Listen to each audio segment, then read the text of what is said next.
Hello, guys, welcome back. And we finally have a little bit of confirmation on the banner order and the banner which characters where, right? Thanks to the Japanese version, the Japanese social media guys for the Reverse 1999, which I'm assuming they're gonna start with us as well, so global in Japan. So they released this, and we probably I'm feeling that we're probably gonna get this either tomorrow or something in global, like in English translated. But for now, they were faster, I guess. So I was there like a fucking vulture, and like I saw it immediately thanks to the Pridwen Discord, and now we actually have confirmation that it seems like we are following the Chinese banner schedule. So that's really nice because that way we can use this to plan. Nice. So having this ready, it means that we can actually plan our pulls, check which character is coming when. Now, the dates are going to be a little bit scuffed. Don't look at the dates. It might be this, it might be not. It might not be because the schedule is going to be like this. Global is going to release 1.0. It's going to release on October 26th. Now, exact date and time and hour, I suggest you to join the Pridwen Discord and check the event because the event has a timer that changes according to where are you looking at from. So if you're like from Italy, it's gonna tell you the correct time for Italy. If you're looking at it from London, it's gonna tell you the London version of the same timer. So everybody has a really, really nice and clear understanding. I will link everything in the description. So speaking, going back to the topic, we get the 1.0 on October 26th. It's going to be 2 weeks, and it's going on November 9th. We're going to get 1.1. On 1.1, it's going to be 28 days, and after those 28 days, which is basically like 5th of December ish, we're going to get 1.2, and from 1.2 onwards is the patch cycle is going to be 42 because from 1.1 is going to be 28 days, 1.2 is going to be 42, which is the normal time, while 1.0 2 weeks and 1.1 28 is fast schedule.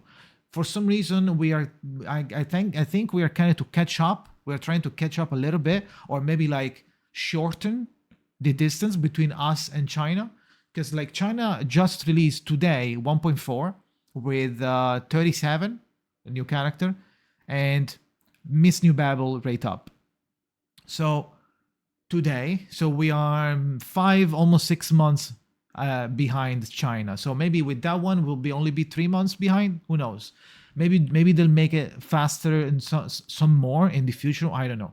That said, let's take a look at the banners that we're gonna have with us on release. This is just release. On release 1.0, it's gonna be Sotheby with Charlie and X. Now, this banner is pretty decent, I have to say. And then we have a Knight banner on the second phase, or let's call it. It's probably going to be 1 week, if I had to guess.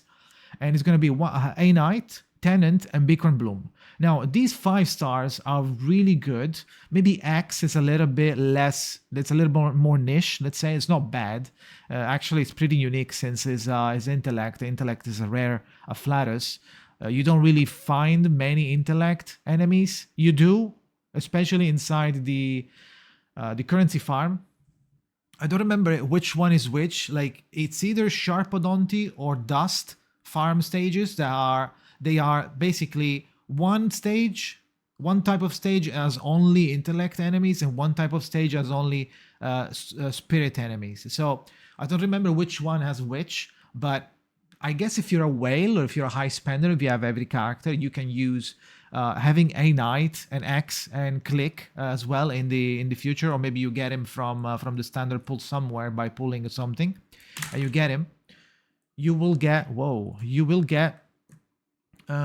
have nice DPSs to streamline and make it a little bit easier to clear those stages for intellect, let's say, right?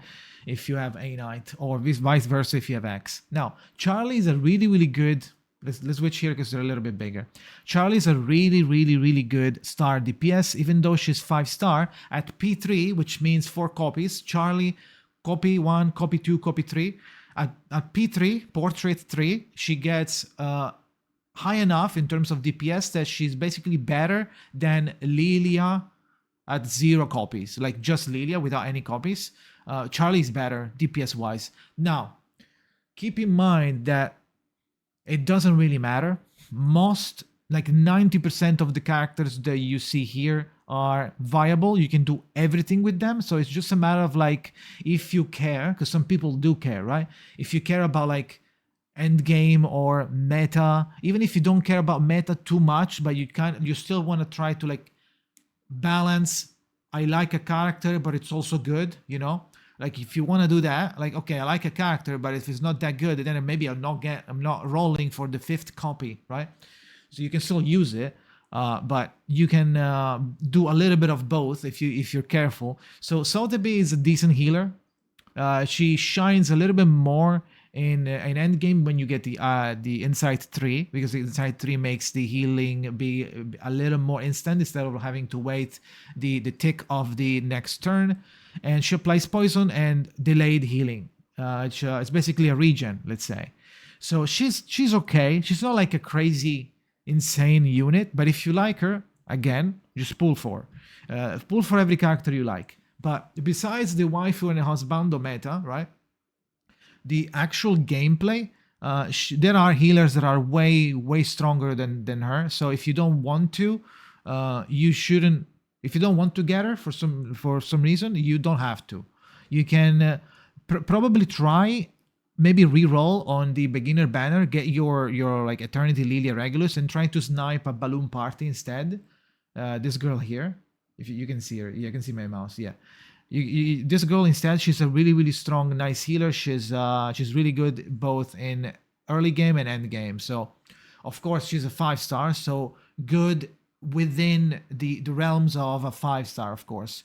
If we're talking about Omega healers, that's Tooth Fairy realm of domain expansion as a Tooth Fairy domain, right?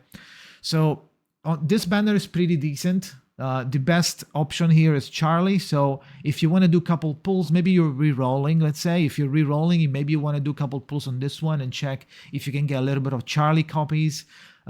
Ideally, you want to get her to P3 as soon as possible, but if you're not pulling for Sotheby, then you're kind of wasting your pull. So maybe a copy and then wait. If you're not getting Lilia, if you're getting Lilia from the beginner banner, you should just skip everything, right? Because you don't need this banner. That said, the 5 stars on the A-Knight banner are really strong, because Tenant is really good and Bikram Bloom is one of the best support / DPS of the game. She falls a little bit against Mental, I believe. Now I don't have everything in my head yet. I will in the future. But for now, I think I have a little bit of a hole. I think I remember that she's really good. She just falls off compared to Diggers, because Diggers has a global debuff, like debuffs reality and mental, and Bikram Bloom only debuffs reality. Let's say it was something like that. So that said, she's still really strong, and early game doesn't really matter. She's still gonna be insane. So you can use her whenever. It doesn't even have to be a planned oriented team. Just put it whenever. Same with Balloon Party and Tenant. Of course, Tenant and Balloon Party, they kinda steal each other's lot, because like if you're using Bikram Bloom, you're not using a Tenant as well, because Tenant only has one support ability, and it's the shield. Sure, you get one shield on I1, one instant shield on I1, and I think you get one more every turn if you have I3, something like that. So she gets better, but she's not a healer. So if you're getting blasted, and in early game especially, you're most likely going to use Balloon Party instead. So Bikram Bloom, definitely try to pick her up. Balloon Party, pick her up somewhere. I don't know if we are getting this exact banner on 1.1. On the right of this this column here, this banner schedule, on the right are the patches, and on the left are the rate up standard banners within the patches. So 1.0 is going to have Sotheby and A-Knight. 1.1, I mean, if we're following China for the rate up, we're probably following China with the patches as well. It has to be. There's no way we are not, right? So it's like 90% we are following. So on the Melania banner, if you don't want Melania, you can pick up Balloon Party, huge healer for being a 5-star, and Sweetheart, decent DPS. If you don't get Melania, you can get like a placeholder DPS, unless you re-rolled on the standard banner to get Centurion. Because if you get Centurion, then you don't need any of those, unless you like Melania. But then if you like Melania, why did you put for Centurion? Stuff like that, right? So you don't really care. Voyager, it's a really, really strong buff, crowd control, debuff, little bit of DPS. So she goes in the middle. DPS, her, healer / defender, right? So that's where she is. She's a really, really strong unit for the star. We also have Dicke, but Dicke you get for free. So maybe, I don't know. It's kind of, the rate up are kind of dog shit, right? So, and then we have a Necrologist. Necrologist is okay. I mean, she's kind of niche, because a Necrologist, the only thing she does as a healer, quote unquote, is to make it so your team doesn't die, like the unit doesn't die when they get hit. That's it. Once. And then you need to reapply with the ult, you need to reapply the status of like not being able to die for once, right? Pickles, if you like Pickles, pick him up. It's really good. And then we have Baby Blue and Diggers. They're really, really good mid roles, which is the DPS / support, support / debuffer. They're debuffers. And then we have Druvis. Druvis is kind of meh, because she needs a mental team, and there's no mental plant team at the moment besides her. She's a DPS. And a Click is another like DPS for DPS. I think he also applies something. So it's like a DPS / support for the spirit, but it's kind of niche. Again, we don't really have any way of making a full intellect and full spirit team yet, not even in China. And then we get the Omega banner. This is the Omega banner 1.2, which is probably coming on December 7. So this kind of makes sense, right? December 7, we get our insane healer pull for Tooth Fairy immediately. The moment you see her, just dump everything you have into her banner and get your Tooth Fairy and your copies for Beacon Bloom. And Blunney is a decent DPS if you don't have, maybe you, for some reason, yeah, like if you skipped Charlie, Blunney is a placeholder, let's say. She goes well. She does well with crit, and Tooth Fairy also enables crit units a little bit more. That's why she goes with Lilia as well perfectly.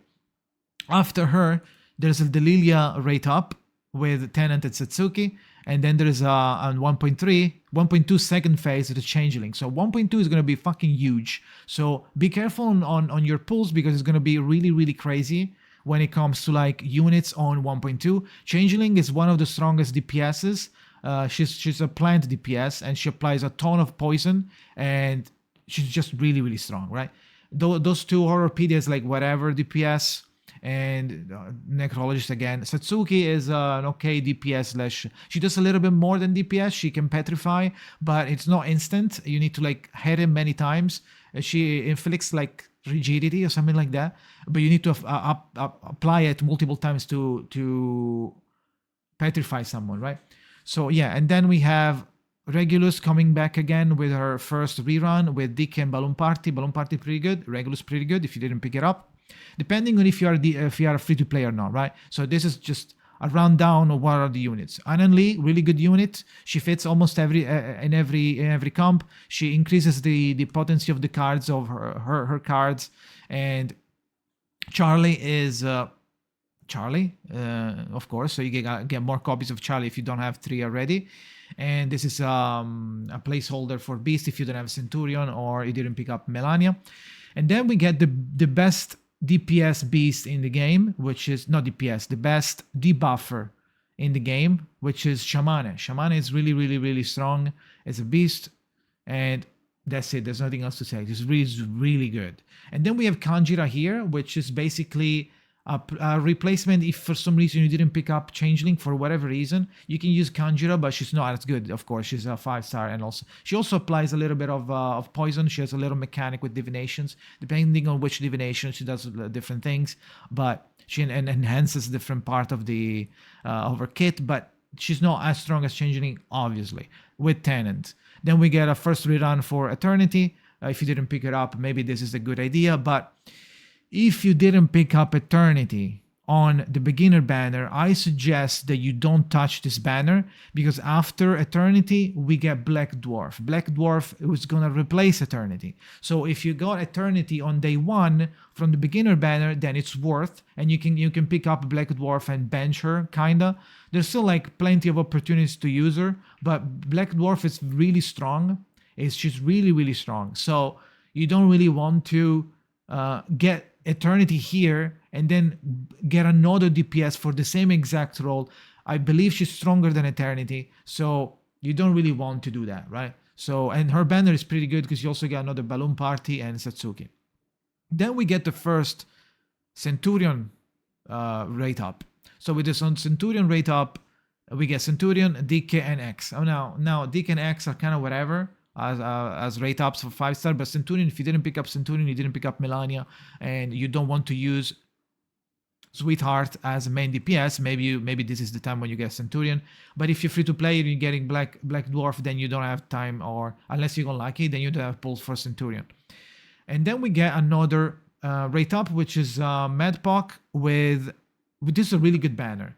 Medicine Pocket with Beacon Bloom and Baby Blue. This is like amazing banner because Medicine Pocket is an insane, really, really good healer slash debuffer. And they also daze, I believe. Yeah, they daze the enemy when you do the ult. So that's a really, really, really, really strong unit. Then we have Beacon Bloom and Baby Blue, really, really strong debuffs, DPSs. And then on 1.4, maybe if you stop doing that, we got Babel rate up with Charlie and Necrologist, and then we have 37, which is a new character in 1.3, which is a really, really good. Really good DPS slash buffer, I believe, if I remember correctly. I don't super remember, so I mean it's fine. No, you guys don't really care too much, right? But she replaces Voyager, so be careful on that, because if you don't really care about it, or maybe Voyager is not your waifu, and you're gonna replace it for whoever is better. 37, I think, might be better than Voyager, but I'm not sure. Voyager might be better for some other content. It depends, right? But the role is the same, so it's up to you to decide which one is worth more. So those are like, this is the full banner, and yeah, I don't think there is anything else to say. If you have any other suggestion, if you want to say something in the comments, please do so. If you like the video, leave a like. And if you would want to subscribe, do so, because it helps the channel a lot. Thank you for watching, and see you next time.